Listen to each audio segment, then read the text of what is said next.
What entails in a marriage is very different from what entails in a relationship. When people do not understand this, they will destroy the very purpose of marriage, because even though you have a partner you love and both of you are planning to wed soon, does not mean he or she is your spouse. Marriage is a divine covenant that is instituted by people who are willing to spend their lives together and die together. The relationship is supposed to lead to marriage, because it is through it that you watch before time so you can couple your partner's lifestyle and behavior. This is why you must draw a thick line between the both of them. That someone is your boyfriend or girlfriend doesn't make them act in the role of a married spouse. You have to know how to keep your relationship pure before marriage. Everyone will be tempted to defile the thick line and boundary between relationships and marriage. The matter of cohabiting is one to ponder upon and take very seriously if you want to avoid defeating and destroying the purpose of your relationship with that particular person. Cohabitation simply means you living with the person in the same house. This is most popular in the West, where you go to houses and you see men and women staying together, but they are not yet married. And when you ask them why, they say it's because they love each other. It's not about loving each other. It is about taking practical wisdom and steps to sustain what God has planned for your marriage before you get into it. God does not support cohabitation, especially in this generation. This has been seen as normal for teenagers to cohabit with their partner when they are not married, with the view that this is what will assure them that they will be with each other forever. That is just deception, because there is a lot of dangers in cohabitation. One of the things that lead many into sexual sins like fornication is self-confidence. This is the beginning of the chain. Like that is just the start of all sin. When people start to cohabit, they think they are doing it for goodwill and a good cause until they find that they begin to have an unholy urge towards their partner. Even though both of them are staying in different rooms, it is not possible that after a while, both of them will not sleep in the same place even though it is the parlor, and then after a while there will be emotional involvement, and then sex comes and destroys the essence of the relationship. This is why we tell those who are in courtship that they should keep a little distance from each other. That does not mean that when you keep your distance from each other, your love for each other will dry up. If it was a genuine love that both of you had, avoiding cohabitation with the one you love is a purifier, and it keeps you pure before marriage. Unlike avoiding cohabitation, when we talk about setting boundaries, we are talking about setting a thick wall in our communication and interaction.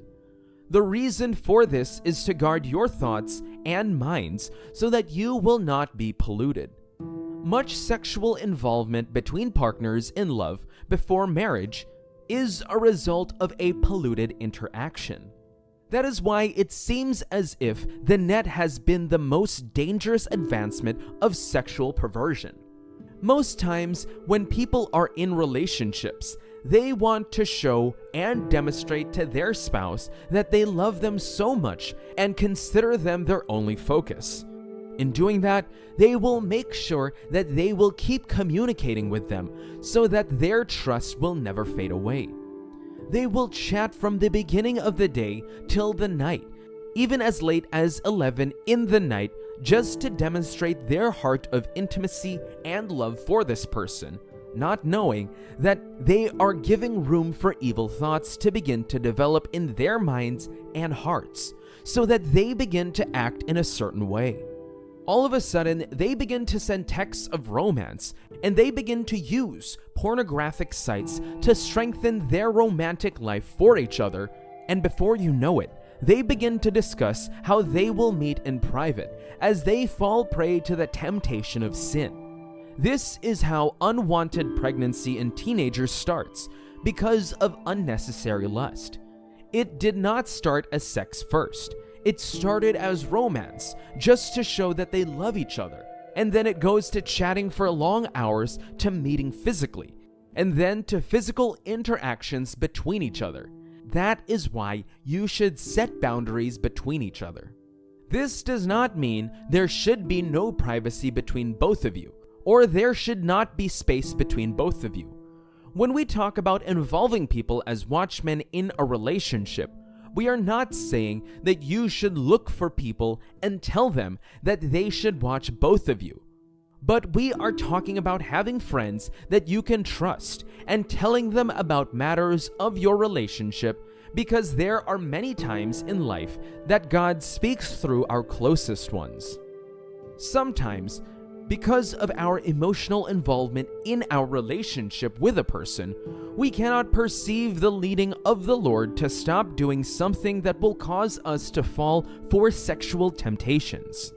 When you have these people, they can speak to you free from their hearts and tell you this, and that is what you should avoid. These people will give you signs and indications that at this point, you are going beyond what you should be doing with this person you are in a relationship with. Their words might seem even bitter and painful to your heart, but it is the help that God is giving to you. They might even say it when you are just speaking casually to them. You can't trust your emotions. There is no way you can trust your emotions. Your emotions can lead you astray, but you can control them by informing these persons about your movements. If the person tells you that both of you should be going on a date, that's not bad when you inform these watchmen or watchwomen over your lives. They will tell you whether it is a good choice to follow the person or not. When you love someone, it will be very hard to probe and judge them for what they are doing outside, but these can watch for you and deliver you from the dangers of regret and heartbreak in the future. This is applying wisdom to help you maintain purity in your relationship.